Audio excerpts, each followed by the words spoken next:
Hi, Marvel. I've played quite a few hours of Path of Exile 2, and in that time I've experienced quite a lot of things. And from those experiences I've gathered some feedback and ideas to present today. The video will have timestamps and chapters, so let's start. While it is nice to see buff men at the side of my screen, I would prefer to see if an enemy is approaching me from the bottom. Personally, I would suggest giving keyboard and mouse players access to the compact UI controllers could use, or even have a centered version for standard monitors. Controller feels very smooth to play, and I am very grateful for the amount of quality of life the game has in that facet. However, I do not like how strong of an effect the screen panning has while moving. Please give us the option to decrease the strength of the effect and distance it pans, and maybe increase the speed at which it pans. Additionally, allow us to just disable it if we want to. Genuinely, thank you for adding the stat calculation display when inspecting a node on the passive tree. Even if improvements can still be made, this is a great step in the right direction. Thank you. I am all for the Orb of Alchemy Change, as it has essentially given me the ability to re-roll magic items in the hopes I get a better combination. However, this still sucks for magic items that can't go to rare, like flasks and charms for example. We should be able to bulk select items. By Shift, Alt, left clicking, then dragging over our inventories, we could select multiple items, then click and hold to drag them over to our stashes. This is a cool idea, but I don't know how feasible it is. Comparing two gear items like bows should highlight similar modifiers, with better modifiers being green and worse ones being red. This helps cut down on the looking back and forth between two items.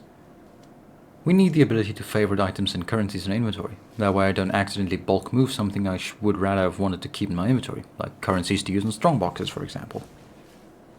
Not being able to use the chat while the game is paused is quite annoying, especially if you want to talk with a friend or someone that asks a question in general, but you can't type due to being in a dangerous map. The rarity of item stat does not display in your character sheet and is only viewable in your skill screen. This is a inconvenience, so please look at adding it. You can see what rarity a piece of gear is at a vendor from a glance, but not in your inventory. Can this functionality be brought over to our inventories as well? Scrolls of Wisdom feel more like a nuisance in my opinion, considering we can just identify items and buy scrolls for cheap at vendors. I feel like we are just using an arbitrary mechanic at this point. You can just remove scrolls and allow us to right click or control equivalent to identify the items. Additionally, just keep the quick use buttons on Strongboxes that allows the player to identify if they want. I don't have much issue with the turn speed while sprinting, however I won't be against having it adjusted. I mainly have issues with being knocked out of sprint by touching the smallest of objects.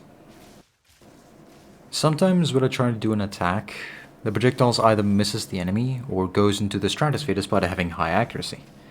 I don't know what is causing this, but it's probably the way the player character targets enemies, as I've seen clips of this happening, while also experiencing arrows and spear throws going in wild directions when doing certain actions. So something is wrong here. We should be able to rebind the item pickup / interact button from left mouse button to literally anything else. Playing with WSD controls feels like my screen is a minefield, and clicking on an item label causes my character to not attack when I want them to, or they just shimmy in a different direction. Uncut Gems not being stackable makes them take up way too much space. You can instead make Uncut Gems stackable up to 20 and allow gem stash tabs to hold up to 1000 of each tier. This change won't see 8 rows of them, like I do. Woo!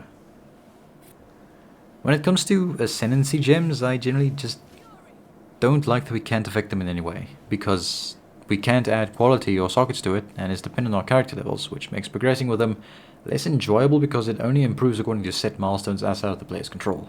So loosening these restrictions would make these skills more desirable and most likely more fun to use, because all these skills have quality effects, but we can't utilize them unless we take a specific notable or some other stuff, which IMO isn't fun or cool. While I do understand the intentions behind the changes made to Concoctions, I still feel that there is a major hurdle that holds both the skills and Ascendancy back. With Concoctions being locked to Pathfinder, it is making it much more difficult to balance them and find what identity fits them the best as Ascendancy skills. So, decouple them from Pathfinder and rather let them be their own subcategory of skills, because even with the changes there's still so few people that actually want to play them. Pathfinder can't utilize these concoctions the same way other classes could. I can say more about the changes I would make to these individual skills, but I'll leave that for another video. Flasks don't gain the correct amount of flask charges gained per second, and I've done the math and ran some tests to prove that. Well, I do think that notables on my Skillial network give too little flask charges per second. What confuses me is how flasks gain charges, because even on a character with 1.519 charges per second, I get a single use of flask between 3 and 9 seconds, where I'm supposed to gain one every 7-ish seconds. It is far too inconsistent to be normal, and with the character stat page giving me incorrect values, I know that something isn't right. The math genuinely is not adding up, so please look at this. The main issue I have with poison is its stack limit. Stacking poison requires you to get nodes that increase the stack limit at the cost of poison effectiveness, either duration or magnitude, and for that reason some effects like contagious contamination from the Pathfinder Ascendancy gets hurt quite a lot if you try to scale your poison stacks, which is what you'd want to do if you want to scale your poison damage. The poison fantasy that I've encountered in most games involves stacking as many stacks of poison as possible to see the enemy's health bar drain. However, the stack limit imposed onto poison feels like an unfun hindrance on this fantasy, and the fact that Splinter of Rarity bypasses the poison stack limit philosophy entirely, completely nullifying the downsides, instead makes me wonder why the stack limit even exists in the first place if a level 1 unique completely sidesteps it. Don't just gut Rarity with nerfs, the root cause is the poison stack limit. I would suggest changing any stack limit effects to instead grant a chance to apply an additional stack on application, or you can remove the ability to apply multiple stacks and thus stick with only one, but I'd rather prefer the former as that complements the poison fantasy. The pools of death, or dark green pools created by Abyss rares, are too oppressive in my experience. While the visual clarity is definitely an issue, I feel the problem lies in disabling health recovery, which pretty much shuts down many sources of healing and thus makes everything that much more deadly because you don't know where to stand. The pools should rather just reduce healing effectiveness instead of outright disabling it. Keeping track of my flask's effect duration gets rather difficult when I have to focus on several things at once, as I can't see any other indication of it being in effect. This is a primary issue when I'm playing Pathfinder along with the enduring elixirs notable. Instead, there should be an indicator next to or above the orbs or player character's mini life/mana bar which indicates that the flask is in effect, and would be a better indicator than the bar from PoE 1. This will allow me to look more at the center of my screen and more easily keep track of my flask's duration. I would also suggest to please port this over to PoE 1 as well. The mini health bars of enemies could be used to indicate the rarity of a monster by having blue, bright yellow, and orange colored borders around the bars, and depending on their rarity, the health bar will take priority and show above the other health bars. This way you can keep track of rares in a sea of normals and magics if you have this option enabled. When you open a Strongbox in PoE 1, there's a sort of ring that rotates around the base of the enemies to show that they belong to the Strongbox and thus makes them easier to spot. Can we please get something akin to that in PoE 2? Light Radius feels too restrictive in its application, and if I don't have enough of it on my gear, I struggle to find checkpoints and other random content in my maps. My suggestion for Light Radius is to improve it at baseline by making icons on the mini and overlay map easier to see from further away. The major annoyance I have with the Ascendancy trials is primarily the tokens needed to access them. However, I have a proposal for what might help alleviate this pain point. Each trial could have two different modes. One, a mode that allows the player to run the trial for free with a primary focus on getting relics and familiarizing themselves with the trial without the cost of a token. And the second mode requiring a token, but will be more difficult and more rewarding.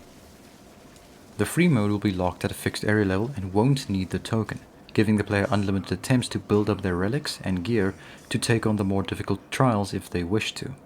The free mode should still allow players to gain their Ascendancy trials, but will not allow them to progress to bosses they haven't killed beyond the Rattle Cage in the higher difficulty trials.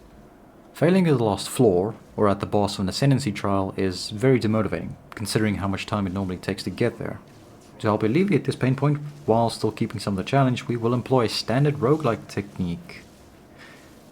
Players should be able to respawn at least once per floor, either resetting the floor and refreshing it, or respawning at the boss. For hardcore, this will obviously have no effect. For all intents and purposes, I love the Atlas. but man, it is way too zoomed in. It can get quite difficult to navigate once you start branching out. Please give us the ability to zoom out further. While I am grateful for the towers and tablets changes, I still get more tablets than I can use them, which clogs up my inventory and stash. Since tablets sort of work like scarabs now, can the fragments tab be used to store them, alongside other items? Azmeri Wisps oftentimes don't feel rewarding, and more like I'm gunning a wooden pet to its owner only for the owner to get angry and attack me. The payoff is highly dependent on the amount of enemies the wisp touches, so if it makes a beeline to a rare without affecting any enemy, the payoff will be terrible. So something I thought of to change this is to make the wisp attach to the player when they enter its area and then affect the player in some ways while using the same compass effect as the one in the Vastiri interlude to guide them to the selected rare. It will accumulate value as the player kills any enemies, instead of needing the wisp to touch the enemies before the player needs to kill them.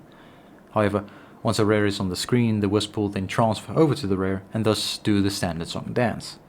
This is to make the escort part of the mechanic feel less like guiding a wounded animal and more like a playful entity catching a ride to show you where it wants to take you. Rogue Exiles don't show up that often for me, or I just literally can't find them. And to be honest, I don't want to full clear a map only to find out that they didn't even spawn. So a way as to indicate that a Rogue Exile is in the area, have your characters say something akin to, "Those are not the usual animal prints. Someone has been through here." or "I sense another presence. Delightful." To further expand on our ritual altar counter, we should have similar counters for random extra content, almost like a checklist. If we encounter one random content, it will then be added to the list with the remaining amount displayed next to it. That way we know how many shrines, strongboxes, wisps, and essences we still have left to get without bumbling around aimlessly looking for something that might not even exist. I am very glad that we went back to PoE 1's boss per map scheme, but map bosses in PoE 2 are not rewarding enough compared to rare monsters, so if they are intended to be the main objective for all maps moving forward, they need to feel rewarding in terms of loot, as I don't feel like they give enough as of right now. With the introduction of Rakiata's flow, it has made elemental lowering effects feel less desirable, especially elemental curses, as lowering enemies' resistances would then actually decrease your damage. These two clash against each other, making it unwise to run both. However, to give curses more use, allow Rakiata's flow to treat curses as inverse before elemental inversion calculation. That way you can use curses to interact with Rakiata's flow in such a way to increase your damage further, thus giving incentive to use curses alongside it.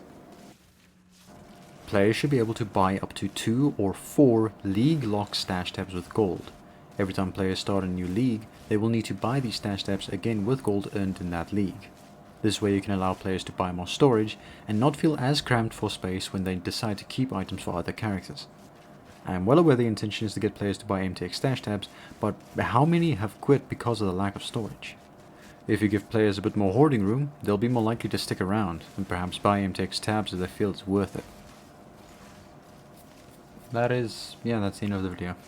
Don't really have much else to say for this general feedback. I might make a deep dive into some specific topics later down the line, but as of right now, this is it. Thank you for watching or listening, and have a good one.